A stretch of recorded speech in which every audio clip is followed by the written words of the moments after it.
Okay, let's get in. Okay. I know, just wait. I'm just like, ow. Oh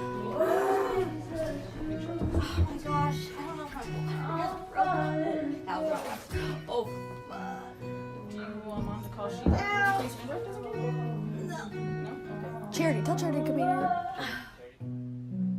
Washed up the youth and I turned on the new road, falling deeper into hell.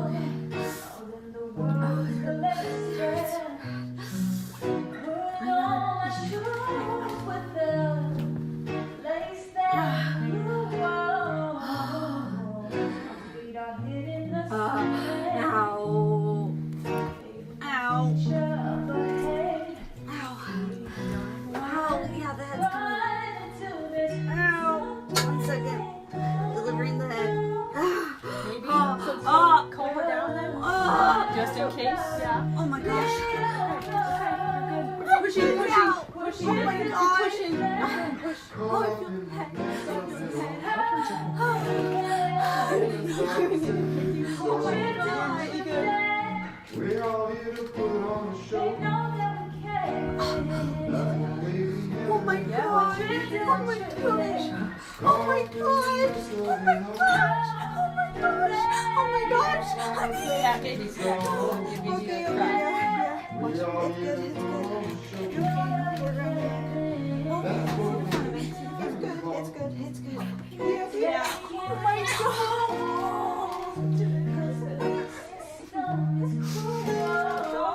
Oh my gosh. Oh my gosh. Oh my god. I don't have to have her come over there. Oh my gosh. Secret by the time she gets here. It's okay. It's okay. Oh my gosh.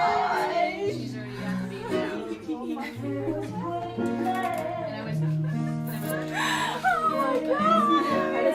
I know. It's okay. It's okay. It's normal. Oh my gosh. Look at all that one. Oh, dude, surprise. I can't do it.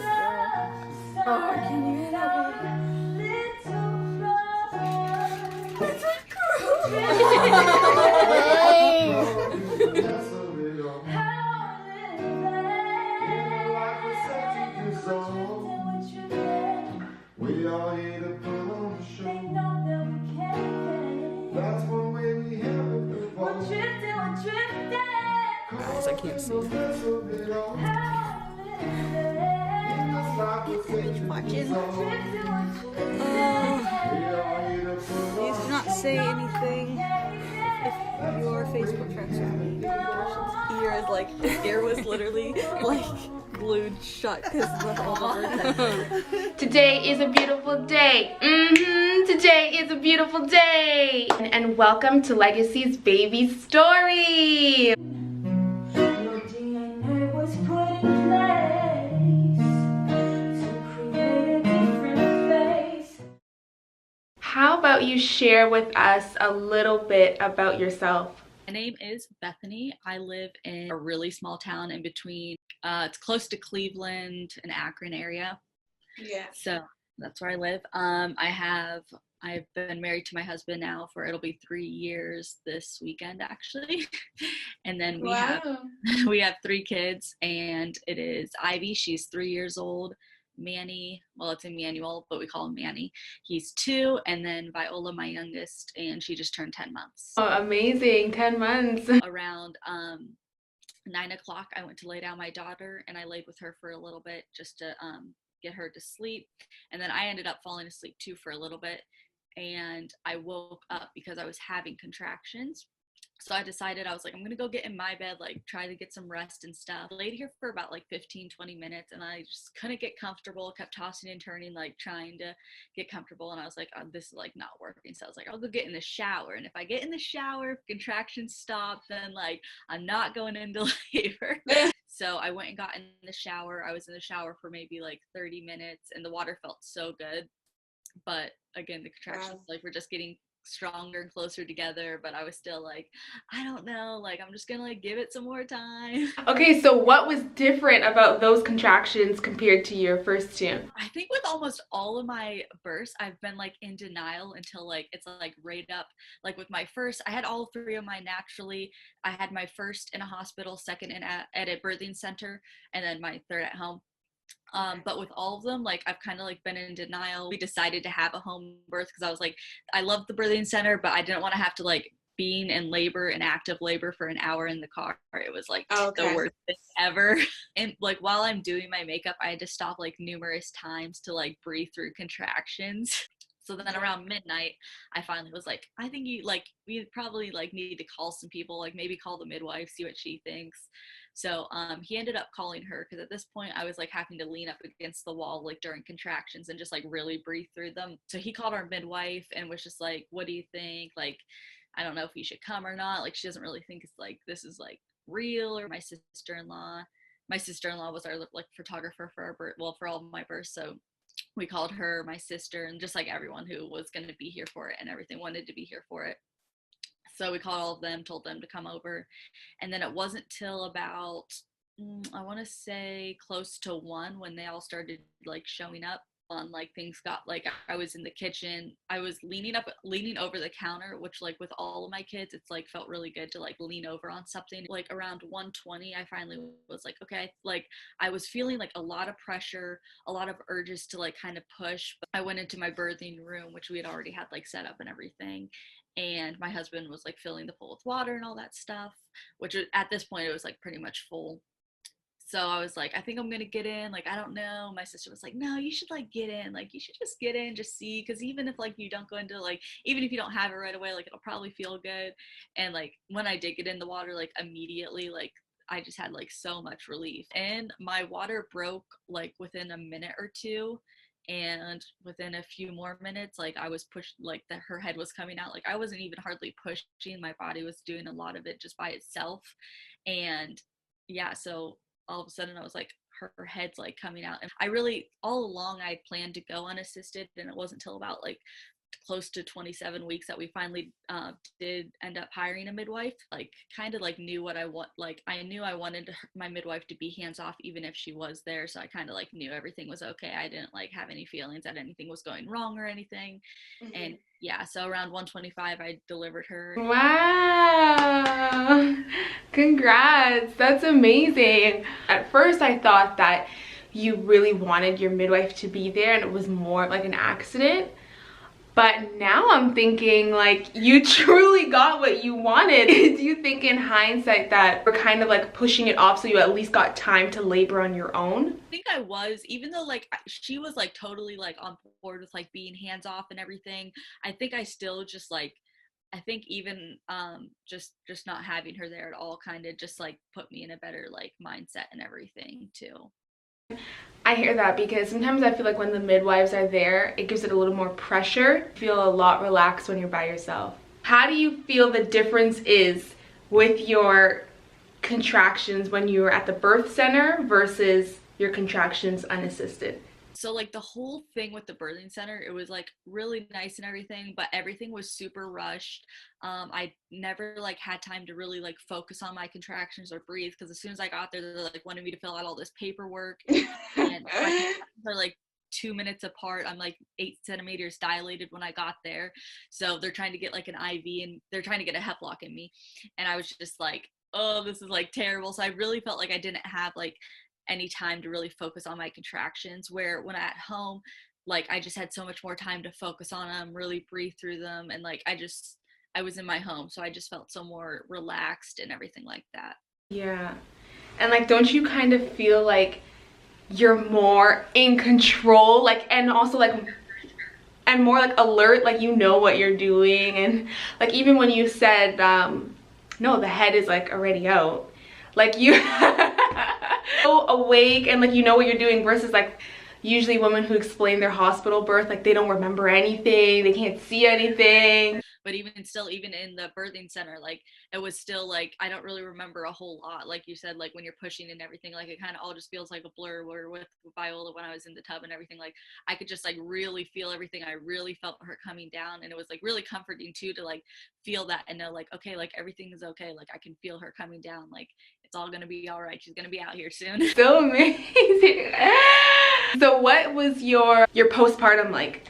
I had a lot of help from family. Thankfully, like pretty much a lot of my family all like lives within an hour of us. My mom lives 5 minutes down the road. So thankfully I had a lot of help from them, a lot of support from them, a lot of help from my siblings and all that. With this one, I was like, I'm going to like stay in bed for like as many days as I can. Like really, I really wanted to, I think that bond is so important in the beginning, especially with if you're wanting to breastfeed. I feel like that's what helped us so much with her breastfeeding and why it's been so successful is because I really took that time to like bond with her, lay in bed with her, and just let my body heal and all that. And that's another thing, like my body healed the fastest too because I took that time to really lay in bed and just like let people help us out and everything, and went downstairs as little as possible. Wow. I was able to take off a little bit more time too, so that was nice just to have him around to help and everything. I didn't tear it all too, which was very nice. With both of with my first episiotomy, and then with my second, I had a 2nd degree tear. Wow. So yeah, so not tearing was like a huge blessing. Like that was like one of the only things I was like, I don't care what happens, I just don't want to tear. Like I'm happy that you didn't tear at all. I was gonna ask you that. That's amazing. I don't know about you, but like my postpartum contractions were definitely the worst with this baby. I felt, when I woke up the next day, I was like, I felt like I was in a boxing ring all night and I was getting beat. I was just getting I was like, I'll put out 3 more kids. Like, I don't want to have these contractions. Like, I already pushed around. It should be done and over with. They say that the more kids that you have, the worse it gets. Your uterus knows what to do. The muscles know what to do because you've done it before, so they work much harder. They're like, yeah, we got this. But the plus side is your stomach goes down faster. Tips that you would give a mom who's thinking of doing an unassisted birth? I would just say like I think a lot of times like women think like, oh, I'm not like a nurse, I'm not a doctor, like I don't know, I can't do that, I'm not capable of that, when like really like there's so much research out there, there's so much resources out there too, books, videos. Like I've watched so many YouTube videos that like I've learned so much from. There's Facebook groups, there's Instagram pages, there's so many different things that like you can get your hands onto, and that are like, if you don't want to read a book, okay, there's like a million YouTube videos on YouTube that you can watch that will like tell you pretty much everything you need to learn. So like I think a lot of times women just feel like they don't have the capability of doing that, but really like you do. And if you just like look around and stuff, like there's so much out there. Amazing. Alrighty, thank you so much. Where can everyone find you? A Instagram page which is just Beth Foor, Foor, and then I have also a YouTube channel which is FoorFam, FoorFam. As well, congratulations with your 10-month-old. And that's what I truly love about her story, is that it was an educated decision, and even though it wasn't necessarily entirely planned for her to do it unassisted, I feel like her mother instincts and deep inside, that's what she truly wanted to do. And she did it, and she did an amazing job.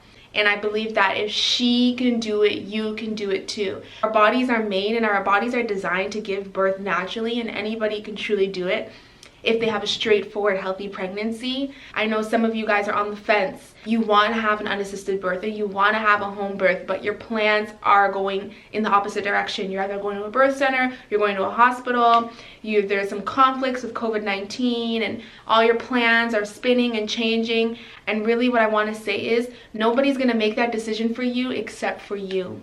Nobody's going to say, you know what, you really want a home birth, but you're planning a hospital birth, and I think you should have a home birth. You have to make the decision for yourself. You have to say, you know what? When I'm going through postpartum and I'm breastfeeding in my bed, the only person that's going to be rethinking about what could have, should have, or didn't happen is me. To avoid that from happening, you have to just make a firm decision and give birth the way that you want to give birth. Everyone who's stopping you right now from having the birth that you truly desire are the exact same people who are going to be so proud of you when you achieve a home birth. when you achieve an unassisted birth, when you achieve a lotus birth. They're the ones that are be going around and saying, look what my friend did, look what my sister did, look what my daughter did. They're a little bit nervous now because you're about to do something they've never seen done before. I'm going to tell you to not do it because they've never done it. There's two different kinds of pushing. There's coached pushing and there's self-directed pushing. Coached pushing is basically the idea that the health practitioner is the expert and they tell you when to push and for how long to push. Self-directed pushing is allowing the woman to be the expert and trusting that she knows when to instinctively push, how to position her body, and to push when it feels right. Here are the advantages of self-directed pushing. Self-directed pushing helps to decrease the chances of injury to your pelvic floor. It also reduces the chance of damages and tearing. You can choose the position that you want to push in. Self-directed pushing helps to reduce the pain of your contractions. It's important to know the differences so that you can choose what's best for you. You can also blend them both together. Based off of my experience, I do self-directed pushing. It's 10 zillion times better. Is for one, I didn't tear, I didn't graze, I didn't have anyone telling me when to start and when to stop. When they tell you to stop, when it feels like your body's telling you to go, it can promote tearing. It really empowers you, and it really shows you that you're doing all the work and how powerful of a human being that you are. Recovery. As soon as the baby comes out, it feels like a baby did not come out of there. It literally heals so fast and naturally. Like everything just feels much tighter and packed together when you're like done. It is beautiful. Natural home birth course. My natural home birth course is going to help give you the strength that you need to have a home birth or an unassisted birth. It helps to give you a more personal relationship with me because I sit down and I teach you guys a lot of the things that I know. Hey guys, I know the comments are still disabled, so you can comment on my Instagram at legaci-allong, legaciallong. Thank you guys so much for watching, and I'll see you in the next video. Bye!